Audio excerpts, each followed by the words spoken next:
Olá, tudo bem? Hoje vamos dar continuidade à resolução da prova do vestibular do UNB de 2017 e que estamos aproveitando para fazer revisão de alguns conteúdos. No nosso primeiro encontro para a resolução dessa prova, a gente fez cerca de metade dos itens que cabiam à nossa disciplina. Agora vamos fazer a outra metade, ok? O item que nós vamos resolver agora é o item 74, página 15.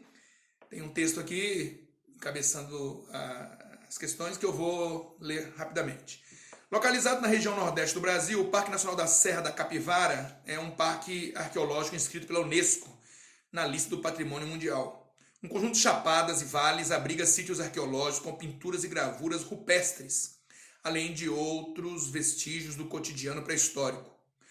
Sobre um relevo acidentado em uma região de clima semiárido, períodos alternados de chuva e de seca promovem fortes mudanças na paisagem. Em um momento, a vegetação é exuberante e há uma surpreendente diversidade de flores de cores vivas. Em outro, a vegetação seca e perde suas folhas. É quando as formações rochosas se destacam sobre a vegetação desnudada. Os registros rupestres pintados ou gravados sobre as paredes rochosas são formas gráficas de comunicação utilizadas pelos grupos pré-históricos que habitaram a região do parque. As representações gráficas abordam uma grande variedade de formas, cores e temas. Foram pintadas cenas de caça, sexo, guerra e de diversos aspectos da vida cotidiana e do universo simbólico dos seus autores. O estudo desses registros possibilita o reconhecimento de temas recorrentes e a identificação de diferentes maneiras de representá-los. Pode-se dizer ainda que são pistas da forma de vida dessas populações. Considerando o texto acima e múltiplos aspectos por eles citados, julgue os itens e assinale a opção correta em dois outros itens aí, que é o 73, 77 e 79, ok? Item 74. A inscrição do Parque Nacional Serra da Capivara na lista do Patrimônio Mundial deveu-se à variedade das representações gráficas encontradas em seu território, à diversidade das cenas ali retratadas e as possibilidades de estudo que essas representações fornecem para o entendimento da vida dos povos pré-históricos que habitaram a região. Bom, pessoal, esse item ele está correto, né? O Parque Nacional da Serra da Capivara fica localizado no Piauí, sudeste do Piauí, você vai poder ver aqui nesse mapa, né? E essa perto ali da cidade de São Raimundo Nonato, é um dos parques arqueológicos mais importantes aqui da América, né? Das Américas, né? Você vai sempre ouvir o nome da arqueóloga Nie Guindon, que é muito associado a esse parque, uma mulher que dedicou a vida toda, né, a fazer estudos nesse parque, a princípio interessada pelas pinturas, né, pela beleza da arte rupestre, mas a partir das descobertas arqueológicas que ela fez, ela passou a desenvolver uma tese relacionada à vinda dos primeiros homens para a América, né? Ela acredita que tem material que ela encontrou lá que possa falar de uma ocupação da América anterior ao que os estudos norte-americanos consideravam, né? E também a tese de que eles teriam vindo pelo Estreito de Bering, né, atravessando da Ásia para a América. Ela contesta, ela acredita numa possibilidade de homens originários que vieram da África, navegando pelo Atlântico, né? Obviamente ela considera que em períodos distantes a distância entre a África e a América eram menores, né? E o nível do oceano era bem menor, então estava pontilhado de ilhas, e o que facilitava uma navegação, né, em busca de alimentos no mar. Os nossos antepassados teriam podido atravessar. Há muitos que não admitem essa teoria da Nie Guindon, mas é bom que você conheça um pouquinho dessa história, né? Se um dia ouvir falar dela, já sabe mais ou menos do que se trata. Em relação ao item, realmente o parque foi declarado Patrimônio Mundial Cultural, né? Patrimônio Cultural da Humanidade, né? Pela Unesco, em 91, né? Que a Unesco declarou. A Unesco é a parte da ONU que se encarrega de fazer, de cuidar da parte de cultura, educação, né? E essa questão de patrimônios culturais cabe a ela estabelecer, julgar e denominá-los, né? Então, está correto, né? E ele realmente tem uma importância grande nessa parte de arte rupestre, né? Pinturas que, inclusive aí nos slides, você pode ver que tem slide que mostra isso, né? E que falam do cotidiano da vida desses povos pré-históricos, né? Então tem um valor arqueológico importante e é um parque grande, preservado, né? Tem área de preservação permanente e é uma área realmente que ressalta internacionalmente aqui no Brasil na área de arqueologia, né? Ok? Então o item está correto, tranquilo? Próximo item é o 76, um dos mais conhecidos órgãos especializados das Nações Unidas, a Unesco, né, é voltada para a educação, ciência e cultura. Ela integra o conjunto de objetivos norteadores da criação da ONU ao final da Segunda Guerra Mundial, com a finalidade de defender a paz, a segurança internacional e promover o desenvolvimento, em especial das antigas colônias africanas e asiáticas e dos países pobres em geral. A Unesco foi criada em 1945, né? Logo após a criação da ONU. A ONU, para quem não lembra mais, ela foi criada a partir de uma conferência chamada Conferência de São Francisco, que aconteceu ali entre maio e junho, né, nos Estados Unidos, na Califórnia. Essa conferência criou a ONU em substituição à Liga das Nações, né, que tinha sido desmoralizada após a Segunda Guerra, né, ela tinha sido criada após a Primeira para evitar confrontos como a Segunda, né, que aconteceu. Então isso findou desmoralizando a Liga e, claro, e também marca uma passagem importante quando os Estados Unidos assumem uma liderança internacional, passa a ser o eixo da política global, né? A força que eles têm ao final da Segunda Guerra, eles trouxeram o eixo da política internacional para dentro dos Estados Unidos, né? A Conferência de São Francisco então, fundou a ONU, com sede em Nova York, né? E a Unesco é um dos órgãos dentro da ONU, né? A ONU tem as suas agências, Conselho de Segurança, Assembleia Geral, e dentro das agências e órgãos você tem a Unesco, né? E a Unesco também foi criada em 1945, né? E o papel da Unesco, juntamente com a ONU, é esse, né? De promover a questão da cultura, do desenvolvimento sustentável, né? Promover a paz entre os povos, né? E, obviamente, o foco sempre mais voltado para países menos desenvolvidos, né? Aí nós estamos falando de um pós-Segunda Guerra, onde vai haver uma forte descolonização, principalmente afro-asiática, né? Muitos países vão começar a deixar a esfera de influência da Europa, através de movimentos de independência, muita movimentação nacional, lideranças nacionais, movimentos nacionais que vão pressionar as metrópoles enfraquecidas no pós-guerra, né? E que começa a haver uma perda de controle sobre essas regiões, principalmente África e Ásia, né? Então coincide também com essa emergência, né? Aflorou o mundo subdesenvolvido, o terceiro mundo, né? Também conhecido assim. Inclusive essas denominações são bem típicas do pós-guerra ali, né?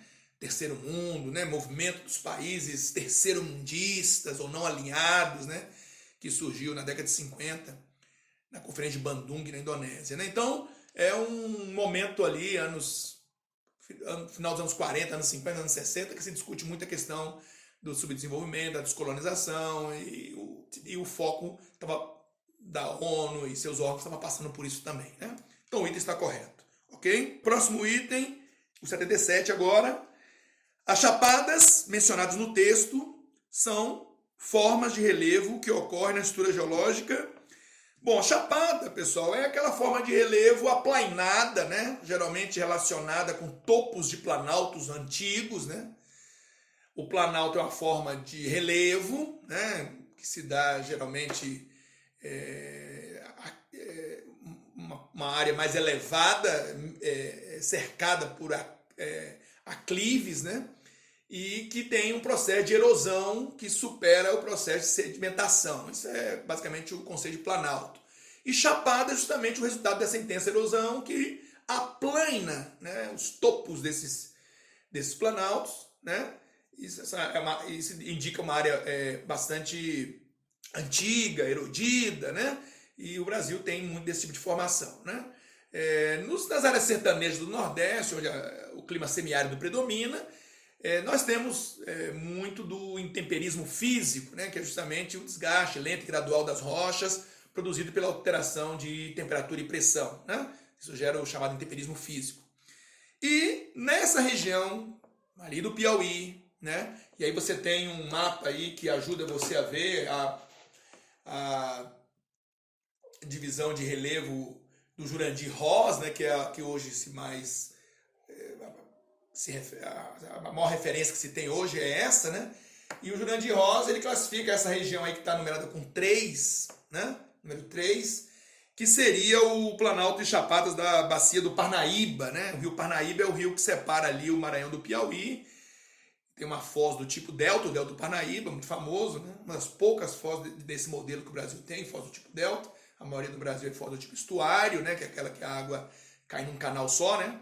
A do Rio Amazonas é mista e a do Parnaíba é delta, que é aquela que acumula sedimentos, a água deságua em meandros, né? E abrindo em vários segmentos com ilhas fluviais, né? Formando geralmente algo parecido com um delta, né? O delta do Nilo, o delta do Mississippi, né? O delta do Ganges do Brahmaputra lá na Ásia, são famosos deltas do mundo. E aqui é o delta do Parnaíba, né?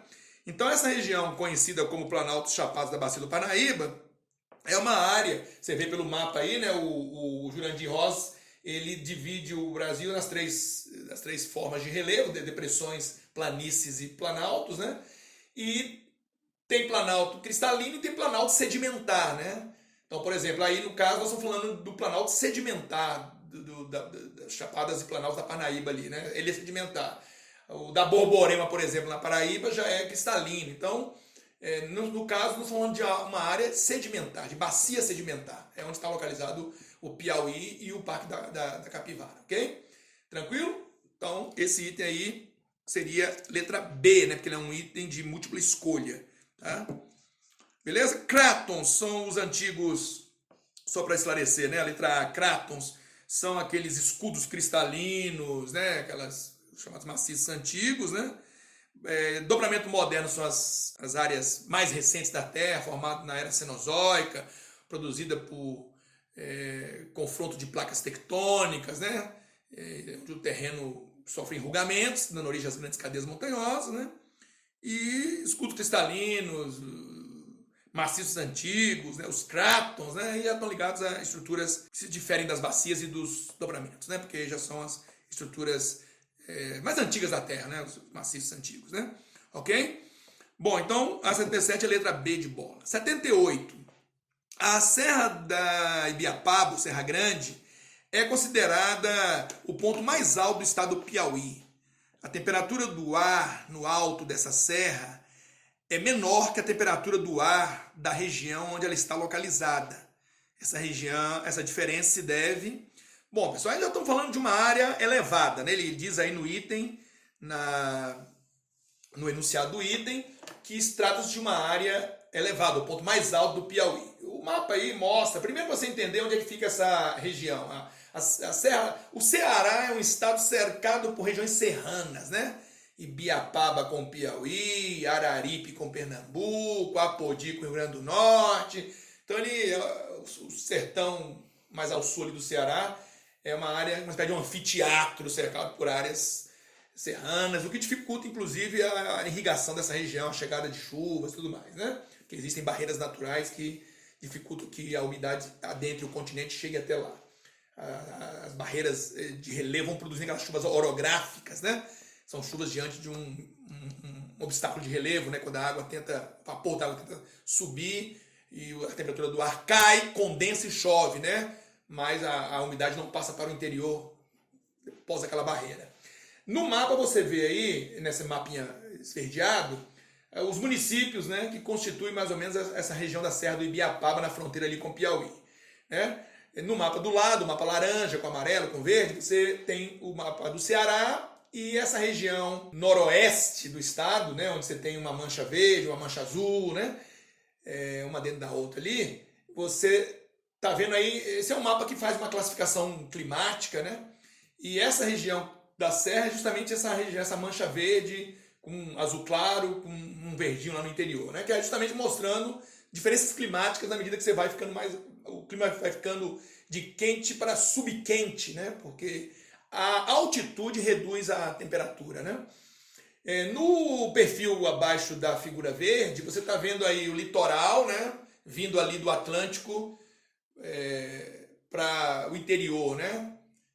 Pegando ali a costa oriental do Nordeste, onde fica o litoral de Pernambuco, litoral do Rio Grande do Norte, né? Da Paraíba, né? Se você fizer um corte, que é o que essa figura está fazendo, você sai do litoral, né? Sobe o Planalto da Borborema, que é o primeiro obstáculo, né? Que é o Planalto cristalino, você vê aí pela legenda que é rocha cristalina. Depois tem o Araripe, né? Que faz a fronteira, uma das fronteiras do Ceará é feito por essa chapada, essa serra, né? E depois, mais para o interior, né? O Ibiapaba, né? Que é o que nós estamos nos referindo aqui, que já é uma área de rochas sedimentares, como está aí no perfil, né? E, claro, a altitude é quem define a redução média da temperatura. O último mapa no canto ali, que varia ali do roxo até o verde, né? Mostra a variação térmica, né? Como fica mais frio quando você vai para o alto daquela região serrana, né?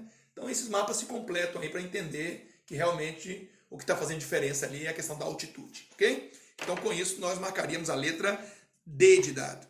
Ele fala aqui, letra A, em chuvas orográficas, são chuvas de relevo. Não é o caso que essas chuvas já acontecem lá na Borborema, antes de chegar, né? Latitude local. Latitude é a distância em graus de qualquer ponto da Terra até o Equador, né? Aí ele diz, quanto maior a latitude, menor a temperatura. É verdade, quanto mais afastado do Equador eu tô, menor a temperatura. Só que não é o caso aí, porque aí já é uma área bem próxima do Equador, né? A latitude aí não é alta, é baixa, né? Então não seria justificativa. E continentalidade, já que a região encontra-se distante do Oceano Atlântico, você percebe pelo mapa que não está tão distante assim, né? Ela não é uma região tão interiorana assim, para preponderar a continentalidade, né? Então não seria justificativa melhor. Então a melhor mesmo é a letra D, ok? Tranquilo? Vamos para a próxima agora. Agora vamos para o item 85, na página 16. Também tem um texto, ok? Vamos lá. O texto fala, em outubro de 17, os bolcheviques, maioria em russo, o que significa a palavra, né, lideraram uma revolução, invadiram o palácio do czar, subiram pelas escadarias e derrubaram séculos de absolutismo, instalando um governo de operários e camponeses. Tudo mentira. Os bolcheviques não eram a maioria, o czar não morava no palácio de inverno, ele abdicara em março e estava preso a quilômetros de distância. Né? Lembre-se que os mencheviques foram os primeiros a tomar o poder, né? Depois que os bolcheviques tomaram. Então por isso que ele está falando isso. Em outubro de 17 não havia mais monarquia e a Rússia era uma república mambembe. Os poucos revoltosos entraram no palácio por janelas laterais e o prédio não estava guarnecido por tropa capaz de defendê-lo. A cena da tomada do palácio, com uma heróica multidão subindo sua escadaria, foi uma invenção do cineasta Sergei Eisenstein. Ele teve a ajuda de 5.000 figurantes e a filmagem, em 1928, causou mais danos ao palácio que a sua tomada em 17. A grandiosidade de Eisenstein fez que suas cenografias engolissem a realidade. O massacre da escadaria de Odessa, do encouraçado Potemkin, que é um outro filme muito famoso, né, falando sobre essa transição da Rússia, de czarismo para fim do czarismo, também não aconteceu. Hélio Gaspari e o centenário da Rússia em 17. Bom, então é um texto que fala um pouco, né, dessa questão da Revolução Russa, da chegada dos bolcheviques ao poder, né? E vamos falar um pouco agora no item 85 sobre essa temática. 85. A crise econômica de 29 afetou a União Soviética justamente quando ela se recuperava dos prejuízos do pós-guerra. Bom, pessoal, vamos pensar um pouco sobre isso, né? A crise de 29 é uma crise que começou nos Estados Unidos. Foi uma crise de superprodução. Os americanos, eles terminada a Primeira Guerra, que eles participaram, venceram, mas a participação americana nessa guerra não levou à destruição do seu próprio país, porque essa guerra se deu na Europa, né? E os Estados Unidos estavam muito bem, porque abasteceram a Europa durante a guerra, abasteceram colônias que a Europa não estava podendo abastecer. Isso tudo vai dando uma envergadura cada vez maior e mais global aos Estados Unidos, né? Por isso que eles vão assumir a liderança mundial após a Segunda Guerra, né? E eles, terminada a guerra, eles continuam produzindo em larga escala. Nos anos 20, nós temos o Fordismo, né? Que é aquele modelo que o Henry Ford criou, de produção em série, né? Em massa, trabalho muito especializado ali na linha de produção, repetitivo, esteira rolante, né? Aquela que o Chaplin, né, muito bem satirizou lá no Tempos Modernos, né? Todo mundo conhece a história dele repetir movimentos, né? Voltar para casa, né, fazendo movimentos robóticos, né? Satiriza aquilo ali, né? E aí, resultado. Então, a crise de 29 acontece nos Estados Unidos porque os americanos continuam produzindo de vento em popa, em larga escala. O Fordismo catapultou a produção mais ainda.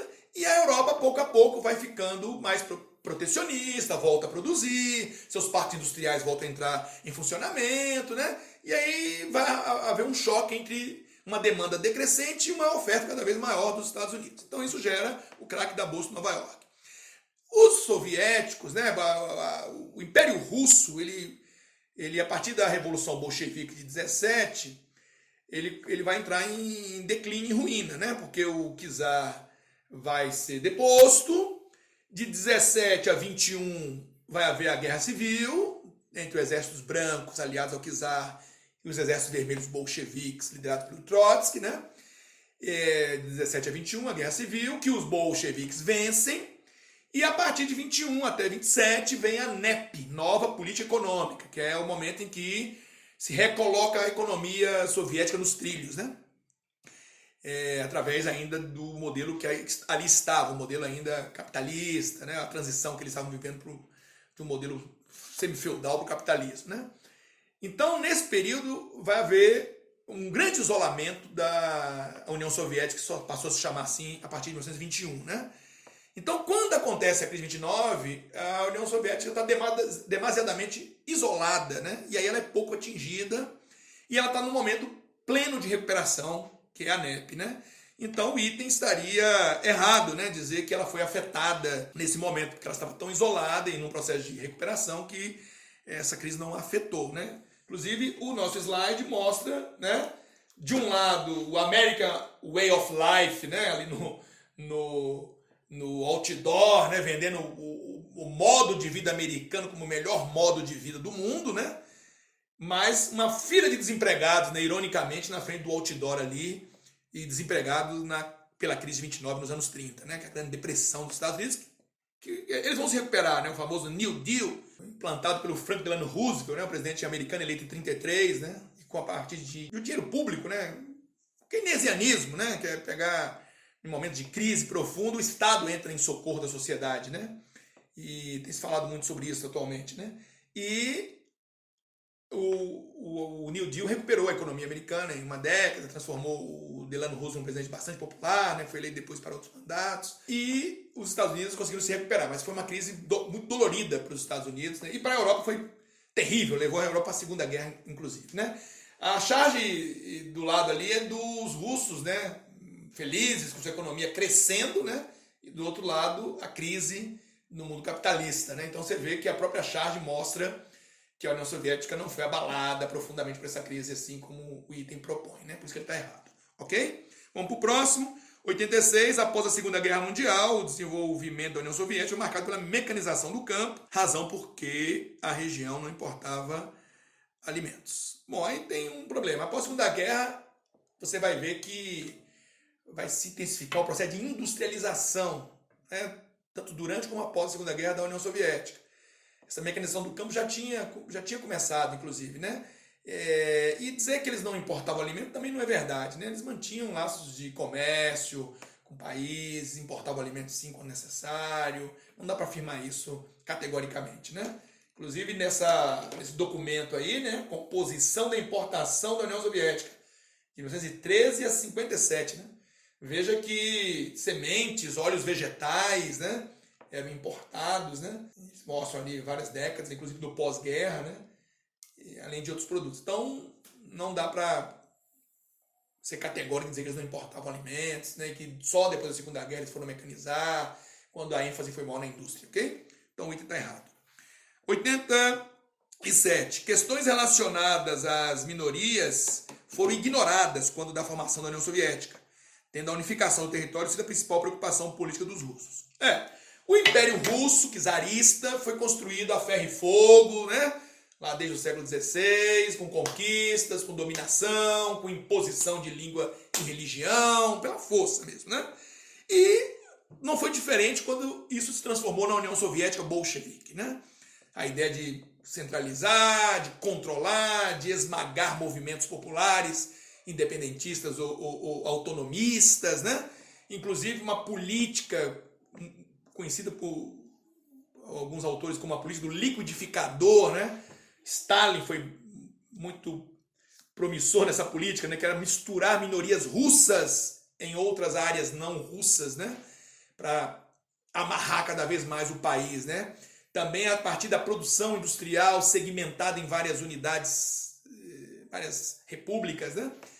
Uma dependendo da produção da outra. Isso foi uma forma também de conectá-los, né? Por isso que ao separar-se a União Soviética em 91, quando acabou a União Soviética, vai gerar uma série de problemas de ordem nacional separatista, que nós até podemos discutir em aulas passadas, né?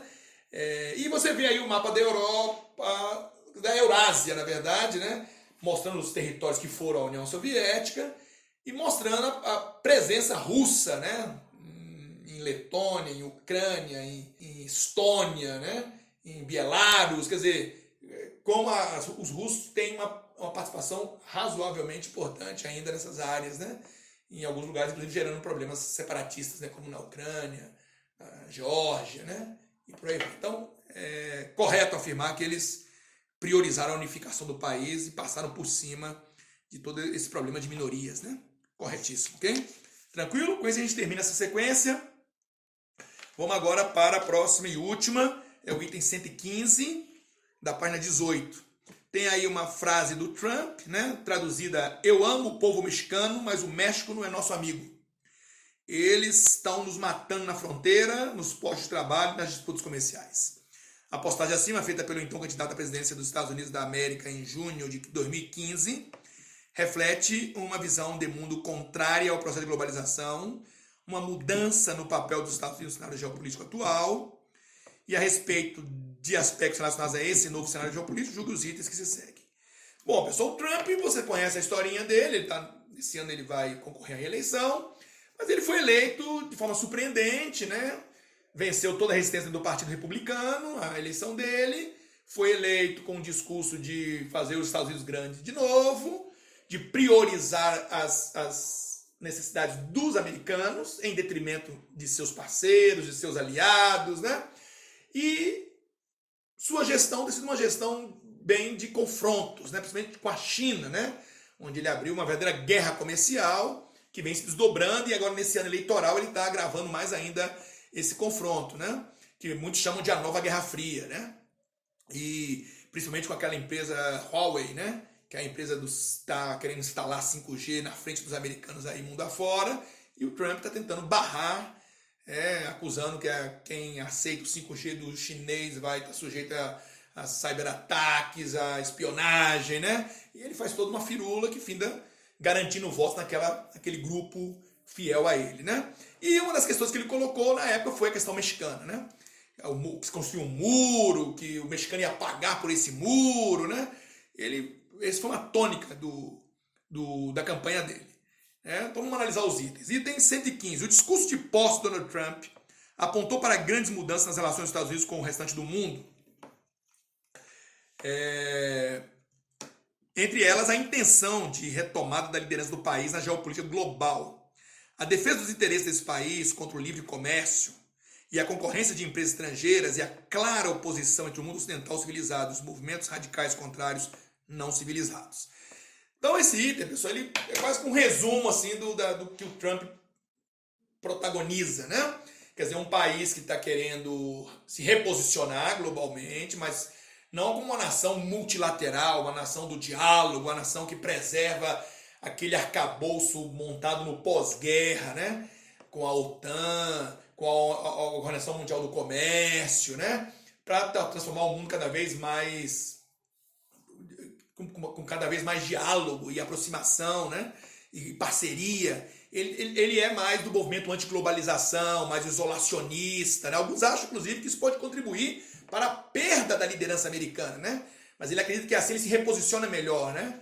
E sempre com aquele chute na canela, né? Ele tem uma forma dura de negociar, né? Acostumado a negociar no campo imobiliário de onde ele provém, né? Acha que pode agir assim na diplomacia internacional E não é bem assim. Então, com isso, ele tem questionado a OTAN, né, que integrantes da OTAN não estão pagando as contas que a OTAN tem lá para pagar, inclusive a Alemanha, né, com a Merkel. Ele deixou o Acordo de Paris, aquele acordo para redução de emissão de gases de estufa, né, que foi fechado depois de muita dificuldade, ainda na era do Obama. Ele saiu da parceria transpacífica que o Obama fechou para ganhar mais influência no sudeste da Ásia, no Mar da China Meridional, onde a China tem crescido sua influência, né? Ele declarou aquela guerra comercial que eu já falei à China, né? Ele rompeu o acordo nuclear com o Irã e aumentou a tensão com o Irã, né? Então, assim, o Trump ele tem realmente tido uma política de mais confronto, de menos diálogo, inclusive com parceiros históricos, né? Então, o item, resumindo, tá ok, tá certo, ok? C16, a medida adotada pelos Estados Unidos no âmbito do NAFTA, consistente na instalação de fábricas e empresas de serviços no México para competir com empresas japonesas, chinesas e europeias, gerou desenvolvimento socioeconômico no México, mas eliminou milhares de postos de trabalho nos Estados Unidos, o que justifica a alegação de Donald Trump na referida postagem. Galera, é a questão que você vai ver, né? Os Estados Unidos, claro, alguns segmentos de trabalhadores americanos perderam vagas para o México, né? Porque a mão de obra é mais barata. Mas, numa relação assimétrica, como é a relação entre Estados Unidos e México, dentro do NAFTA, que é um acordo lá dos anos 90, né? 94, fechado pelo Clinton, né? Claro que os Estados Unidos tendem mais a ganhar do que perder, né? O México teve suas vantagens no NAFTA, sim, em termos de crescimento da economia, das exportações, né? Principalmente o norte do México gerou empregos, renda, mas no cômputo geral, as desigualdades no México não foram sensivelmente reduzidas ou modificadas pelo NAFTA. O México continua sendo um país que ainda tem pobreza, desigualdade, né? Muitos se queixam de que o NAFTA superexplorou o trabalhador, principalmente do gênero feminino, né? Setores que faliram dentro do México e não aguentaram a concorrência com os americanos, na agricultura, né? Sufocou iniciativas mexicanas, o meio ambiente mexicano ficou à mercê de empresas poluentes. É uma controvérsia muito grande, mas é um acordo que se mantém. O Trump acaba de reformular esse acordo, né? Chama agora UNSCA, né? O S de USA, M de México e CA de Canadá, né? Uma sigla quase impronunciável, né? E o Trump jogou pesado e conseguiu reformular o acordo, segundo ele, que agora é mais vantajoso para os Estados Unidos, né? Aí tem um resumo do que o acordo propõe, depois se você tiver interesse, dá um pause aí, dá uma lida, né? Questões relacionadas ao mercado de exportação de automóveis, ovo, leite, carne de frango e peru, questão do reconhecimento de patente intelectual, questão sobre mercado digital, né? São detalhes, né? Exigindo que boa parte de autopeças dos automóveis sejam produzidas na região, que 45% das peças fabricadas têm a mão de obra com um valor mínimo de 16 dólares a hora. São detalhes que, segundo o Trump, favorecem mais os Estados Unidos, né? E que ficou fechando com o México e com o Canadá. Aí os mapas do México mostrando que o emprego aumentou mais ali das empresas, né, maquiladoras, são aquelas empresas que produzem produtos americanos no México, né? Estão mais concentradas ao norte, a renda é maior ao norte, onde elas se concentram, né? Há uma disparidade grande no México entre o norte e o centro-sul, né? Principalmente o sul, né, que é mais pobre, né? Você vê aí pelos índices de desenvolvimento, né? O nível de pobreza, né? O mexicano precisando trabalhar cada vez mais para ter a mesma cesta básica de alimentos, né? Então tem...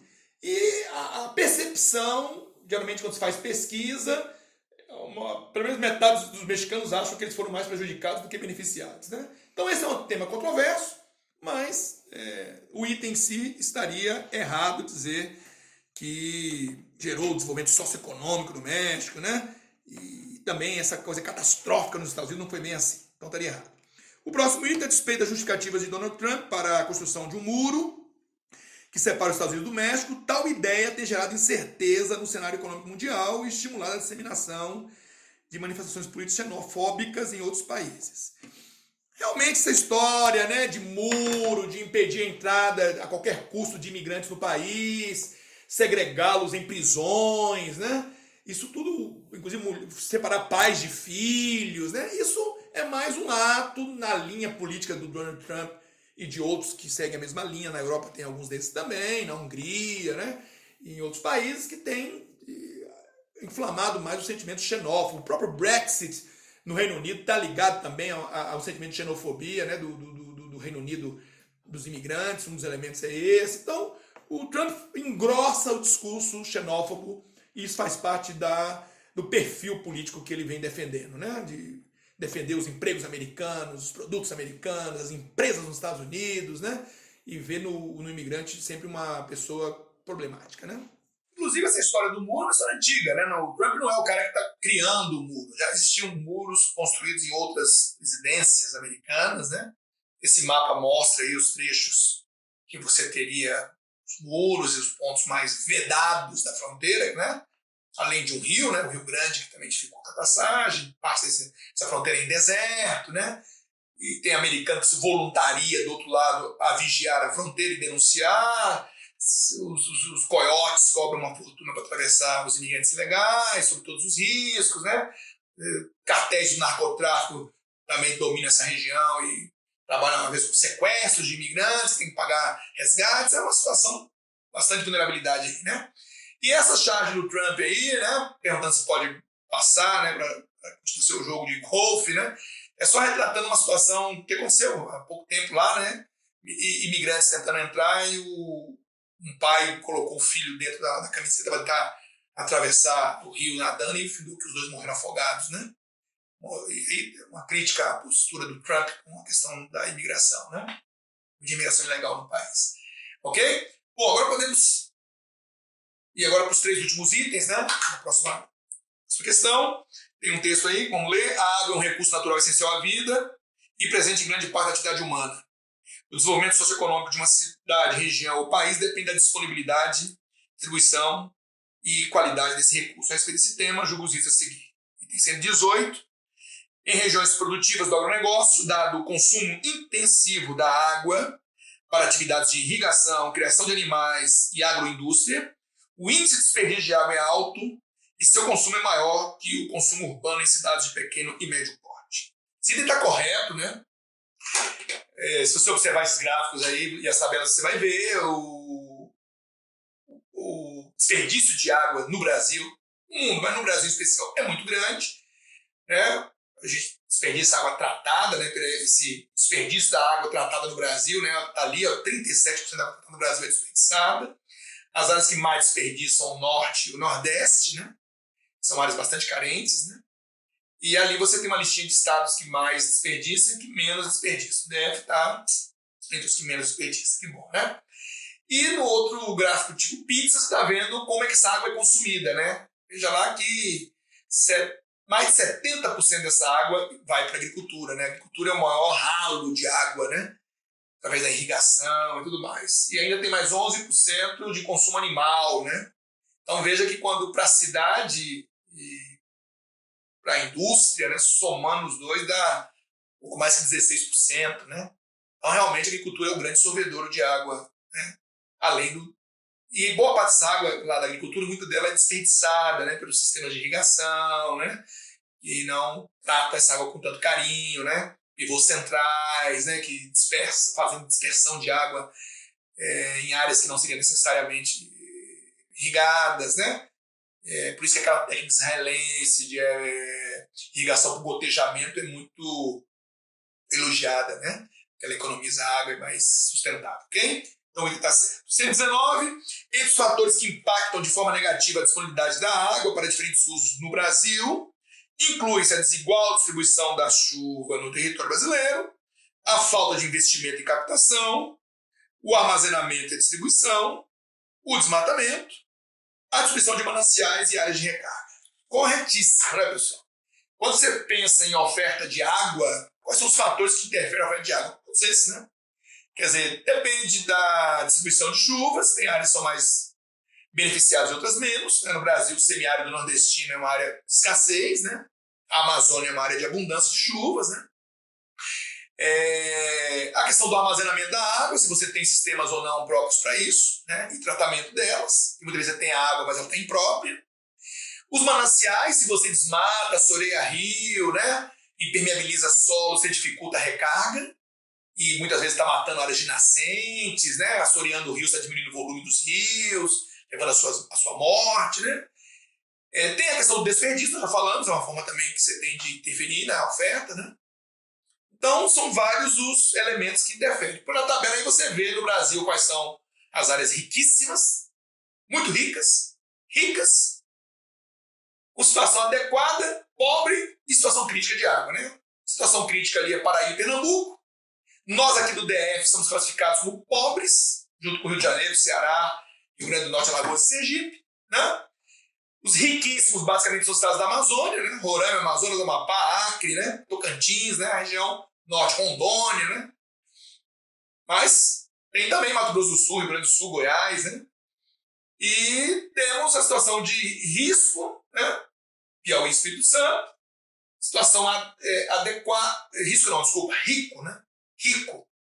Piauí e Espírito Santo. A situação adequada, Bahia e São Paulo.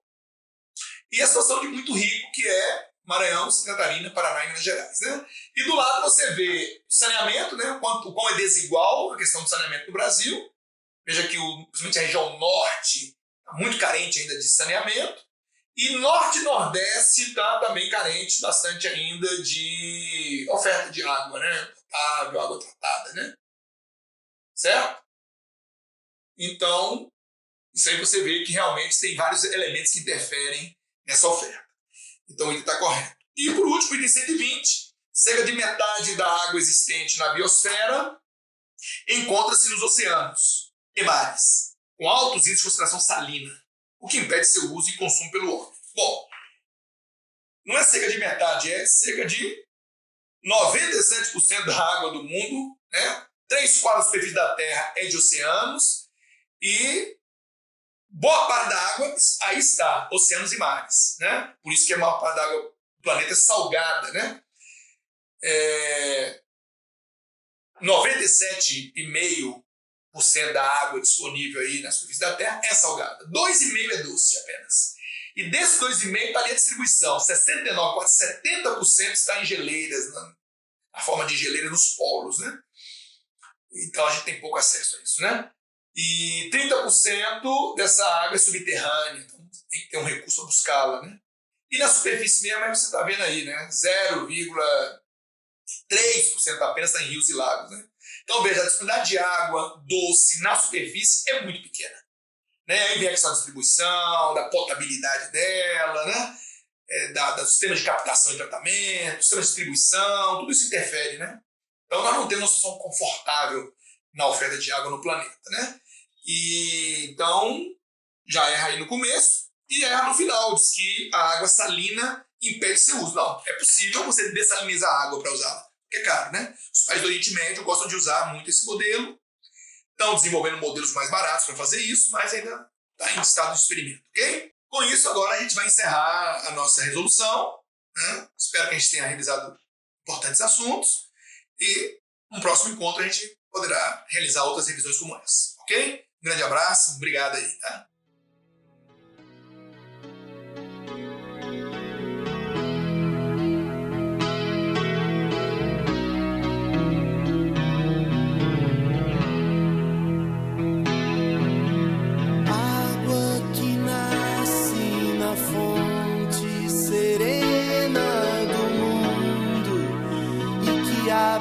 Profundo grotão, água que faz inocente riacho e deságua na corrente do ribeirão.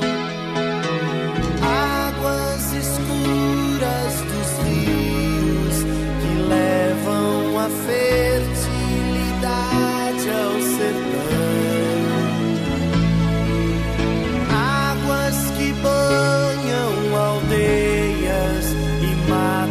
A sede da população.